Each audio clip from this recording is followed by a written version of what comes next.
All right, you filthy pieces of entrepreneurial ambition, gather around for some hard-earned wisdom. And this is coming from someone who used to be in your position, but now makes 6 figures per month. And I learned these lessons the hard way through costly mistakes and wasted time. But you get to be a lazy, opportunistic leech that benefits from my pain. And all I ask in return is that you gently fondle the like button. Can you do that for me? No, but seriously, by watching this video till the end, you're gonna get the advantage of learning from my mistakes, and you're gonna get to start off much further ahead than I did. And it's kind of like steroids for your business brain, minus the shrunken testicles. And this video is simply to give you a healthy dose of reality so you don't go into business and get beaten up like I did after starting 5 failed YouTube channels. So you can picture me as your personal punching bag of entrepreneurial lessons. And in just a moment, I'm gonna reveal the most important lessons that allowed me to succeed at a level that almost nobody ever reaches. And it's kind of like handing you the cheat codes to the game of business. No, seriously, if you really pay attention and understand these lessons, this is going to result in you having an unfair advantage over everyone else. It's basically legal business steroids,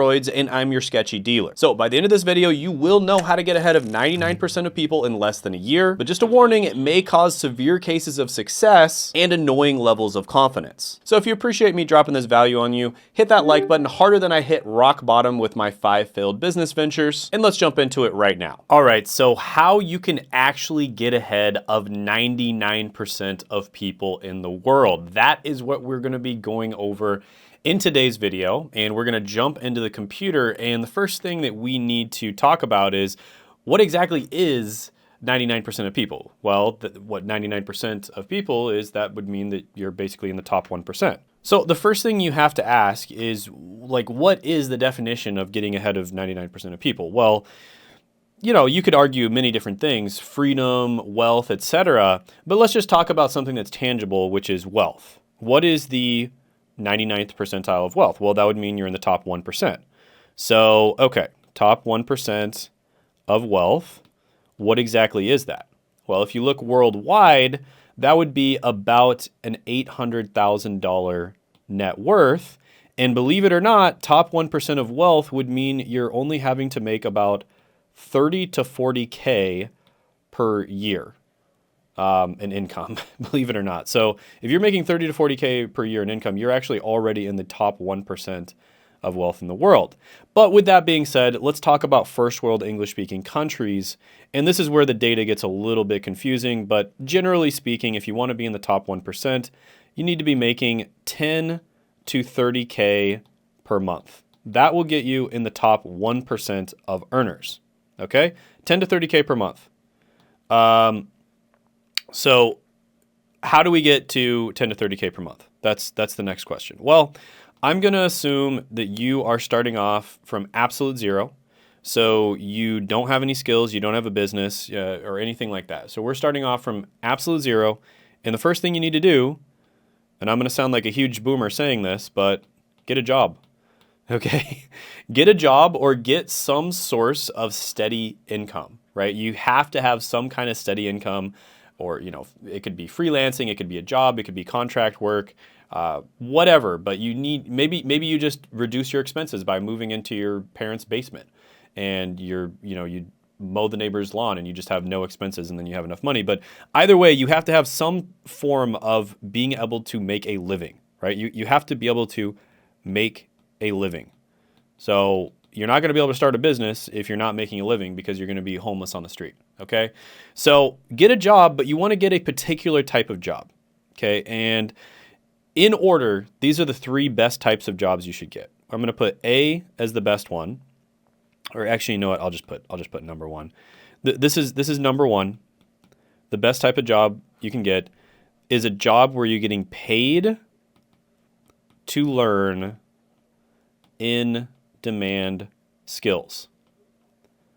Okay, so this could be something like a sales job. It could be a technology job, something where you're doing IT, or you're doing cybersecurity, or data analytics, or software development. It could also be a marketing job. You're learning how to do various types of digital marketing. It could also be some sort of content creation related job, and that would especially help you with what's coming down the line, and, you know, any type of job that helps you achieve your future goals as well. where you're getting paid to learn in-demand skills. Because most people, as simple as this sounds, most people are paying to learn skills that are questionable when it comes to being in demand. A lot of the time they're very questionable because they're getting college degrees where it's actually extremely questionable whether it's worth it, okay? So instead of doing that, you're gonna flip this paradigm on its head and you are gonna get paid to learn in-demand skills, okay? So that's the number one best job that you should go for. Number two would be a high-paying job. You know, show me the money, right? Now, this might be a job that you hate. It might be a job where you're not really learning in-demand skills. I was kind of in this situation, I'm not gonna lie, because I was a pharmacist. And I was learning a little bit of in-demand skills. You know, for instance, I was learning leadership and management. So that's kind of an in-demand skill. But for the most part, the skills that I learned as a pharmacist didn't really fit in with what I wanted to do in the future. So I was kind of under this category right here with a little bit of in-demand skills. But I was making really good money, and so I could afford to hire other people because we all have a limited amount of time in the day. And so I was making really good money, and therefore, you know, later on, once I'd started my channel and I'd gotten it going a little bit, I could actually hire other people to do a lot of the work for me.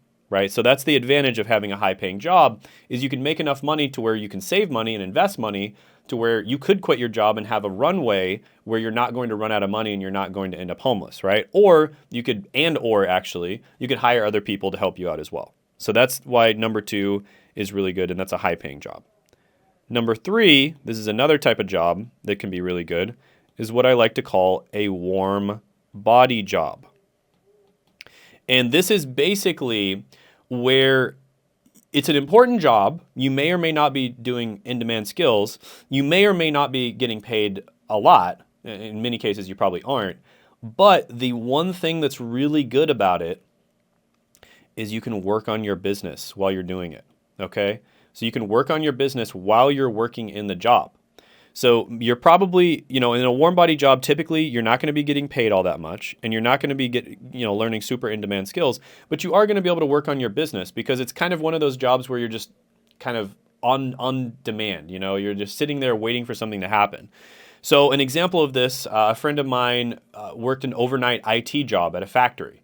So he was the overnight IT guy at a factory. Almost nothing ever happened overnight. So pretty much the entire time he was able to just work on his business and grow his business. Another friend of mine was a security guard, and he was able to work on his business while he did that.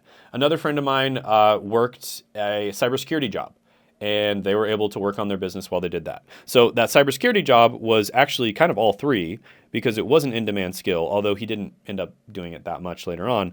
It was a high-paying job, and he was working on his business. So it is actually all three. So you can actually get all three of these at once if you want, right? But in order, if you had to choose, number one's the best, then number two, then number three. And if you can get all three of them, obviously that's great.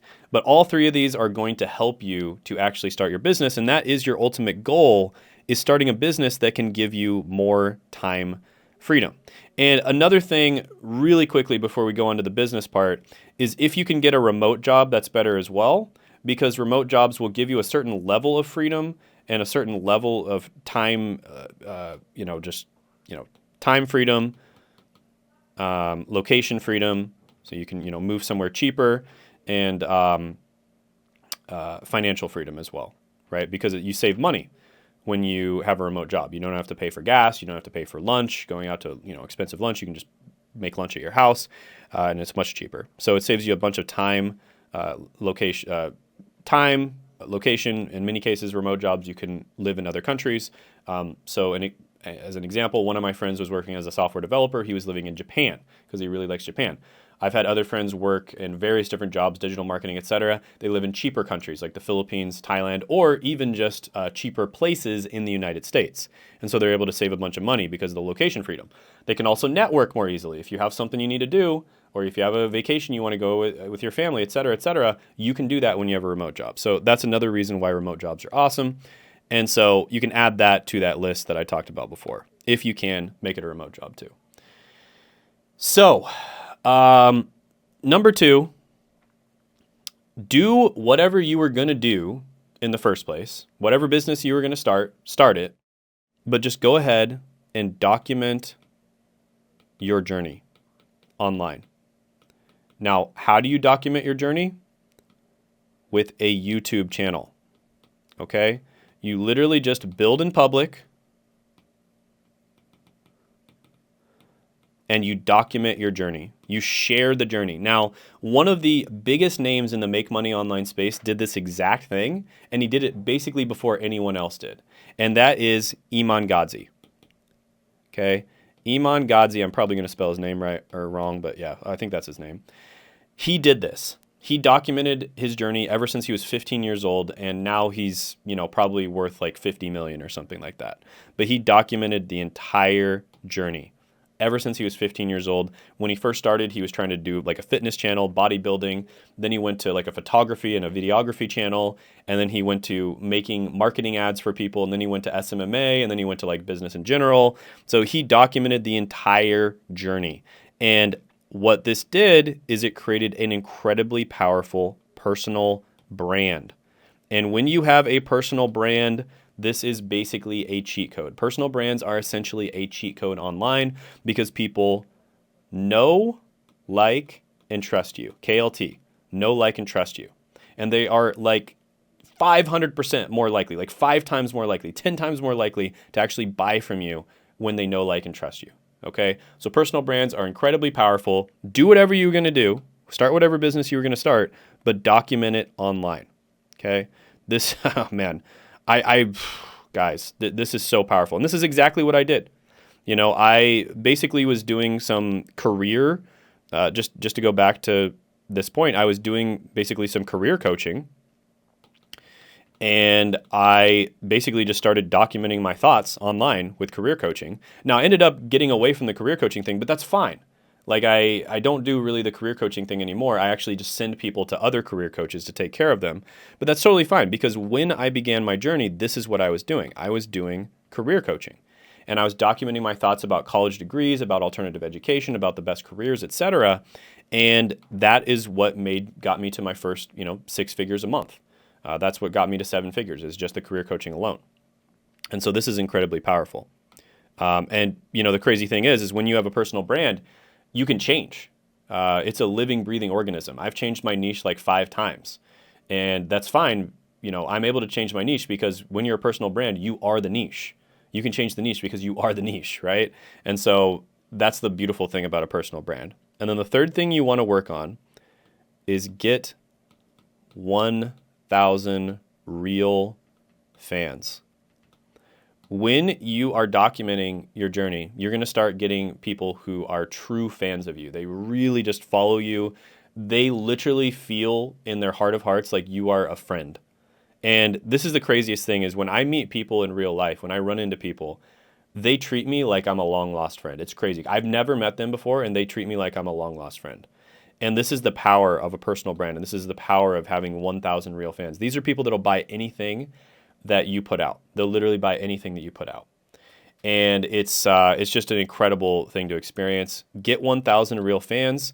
If 1,000 real people will buy $100 from you, they'll buy $100 worth of your goods per year, that means you will be making $100,000 per year. And when you have 2,000 real fans, you'll be making 200,000. When 3,000 real fans, you'll be making 300,000, et cetera, et cetera. And so at this point, I have a couple 10,000, real fans. And that's why I make multiple millions of dollars a year. Okay? It's just that simple. Get your first 1,000 real fans. You'll be making an incredibly good income by doing that. And the way you get, and by the way, 1,000 people, that's not that many people compared to the, 8 billion people live on the planet. So all you have to do is just get 1,000 of them to really like you. And in order to do this, just be yourself. Okay? Just be yourself and talk about things that you have solved in the past. Talk about problems that you have solved in the past. And more than being yourself, I like to say this, instead of being yourself, be the best version of yourself. Okay? So be yourself, but be the best version of yourself. You know, you're going to be making a huge impact on people's lives. So make sure that you're putting your best foot forward all the time. And one way you can do this is, and this kind of falls into that same category of being yourself, is number 4, which is give value in a unique way. Give value in a unique way. There's so many different ways that you can give value. So for instance, you could present the same exact information as everyone else, but you're a black woman doing it, right? That's one way to give value, because other black women are going to basically, get inspired by the fact that you're able to make money, right? So you could literally be presenting the same exact information as everyone else, but you're doing it to just a different audience of people, and you're inspiring those people. So like black women or, Asian men or something like that, right? Or, even more specific than that, like, I don't know, like Korean men or something, right? So give value in a unique way. That's one way that you can be unique. Another way, let's just say that you have no differentiator in your demographics. You're just like a white guy or something like that. There's like plenty of white guys, right? What you can do is you can present the information in a different way than everyone else. So you could add, I'm just giving you examples. This is not something you should necessarily do, but you could add animations to your content. You could add hand drawing. Okay? You could add a whiteboard. Okay? You could do a whiteboard behind you. You could use lots of stories. Maybe you use historical stories, like historical anecdotes. Or maybe instead of historical anecdotes, you use sports anecdotes. You talk about like Michael Jordan and stuff. Or just great people in history, like great generals and stuff, or great kings and queens, right? There are so many different ways that you can give value in a unique way. Maybe you treat everything kind of like a video game, and you talk about the world kind of like a video game. Maybe that could be a really good way that you are able to give value, is you kind of talk about business, for instance, like a video game. And you use a lot of video game analogies, and that resonates with a lot of people who are nerdy like me out there, right? So just give value in a unique way. Find a unique way to give value that no one else is doing, and there are people out there that like to consume that type of content. Okay? It's just that simple. So just as an example, again, I'm just giving examples. One thing I did a lot on my main channel is I did a lot of tier lists. I brought tier lists to education. I was one of the first channels that did tier lists that are educational. Because I noticed a lot of people in the gaming community love tier lists, but it was always entertainment. So I brought it to education. I did tier lists for different types of jobs, different types of degrees, etc. And that is a way that I was able to uniquely present the same type of information.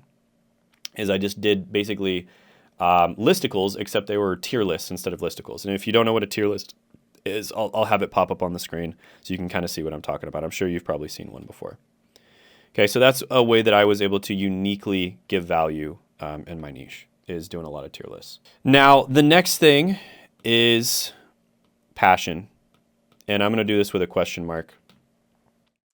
Because this is a huge question, guys. Should you follow your passion, or should you be more practical and try to solve problems for people? Well, my best advice for you is Ikigai. Definitely check out Ikigai, because basically what it is it's 4 circles, and you're supposed to do the thing that intersects in the middle of the 4 circles, like right here. And the 4 circles are passion, what the world needs, what you can be paid for, and what the market needs, what the market wants, essentially. Okay. And you can find those 4 things, like find the intersection of those 4 things. Now, that is something that is absolutely worthwhile doing, and that is a little bit of an idealistic thing to talk about. But with that being said, you guys don't come to this channel for idealistic stuff. I'm going to give it to you exactly how it is. The most important factor is what the market wants.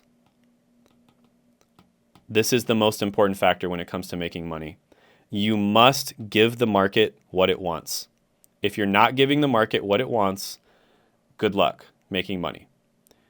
Most people who follow their passion, they try to become rappers, they try to become actors, etc., they never make it. Even on YouTube, trying to start a Minecraft channel or something like that, you're never going to make it. But if you focus on giving the market what it wants, solving problems for the past version of yourself, which means there's probably millions of other people out there that have those same exact problems, making educational content where you're actually helping people and you're educating them, having a personal brand so that you can inspire people and they know, like, and trust you, and then also having a niche of people that you want to help. So having a specific niche of people that you're trying to help. If you nail these 4 things, guys, you're going to be making money. Okay? It's just that simple. And it all starts with what the market wants. So listen, you don't have money at this point. Once you have money, passion becomes more important. Okay, I'm not going to lie. Passion does absolutely become more important. It's one reason why I teach YouTube now is because I'm passionate about it. I did get tired of teaching people how to get jobs, right? So passion is important, but the teaching people how to get jobs, I'd say that was probably like maybe a 7 out of 10 passion. So it's not something that I hated, and you probably shouldn't do something that you hate. But YouTube for me is like a 10 out of 10 passion. I absolutely love teaching YouTube. And so I'm able to make money doing this, and I'm more passionate about it, which is better. But at the beginning, it was a much better choice for me to just teach people how to get remote jobs, which is exactly what I did. Okay? So that is one thing. A lot of people will argue about that, but I personally am on the more logical side when it comes to that. And basically, just giving the market what it wants, essentially. Solving problems in the market. That's what entrepreneurship is all about. You're helping other people by alleviating their pain and solving problems. So number 6, this is something I kind of already said, but I just wanted to reiterate on it. Be yourself, ? This is another one, right? Because follow your passion, ? is the first one. Be yourself is the second one. Should you be yourself? Yes. But be the best version of yourself. Okay? And that is a never-ending journey. This isn't just something where you're just the best version of yourself right now. You're always striving to become better, right? Be somebody who's always getting better and be the best version of yourself. Okay? And show people that transition on your channel while you're documenting your journey. And this, guys, is how you become top 1%. Not just money-wise, okay? Top 1% money, top 1% skill by focusing on one niche and one thing, and top 1% freedom as well. Time freedom, location freedom, etc. Because you can start an online business where you can travel the world, you have lots of time, you can be anywhere you want, and you have lots of money, and you have the skill. So this is how you become top 1% in all 3, is by documenting your journey. That's how it's done, guys. If you want to work with me, go ahead, apply for a consultation down in the description in the pinned comment below. If you want to know how to grow your personal brand on YouTube, there's also some free training down there. The free training is absolutely phenomenal. It's basically a crash course on how to do it. So definitely check that out. And I'll see you next time.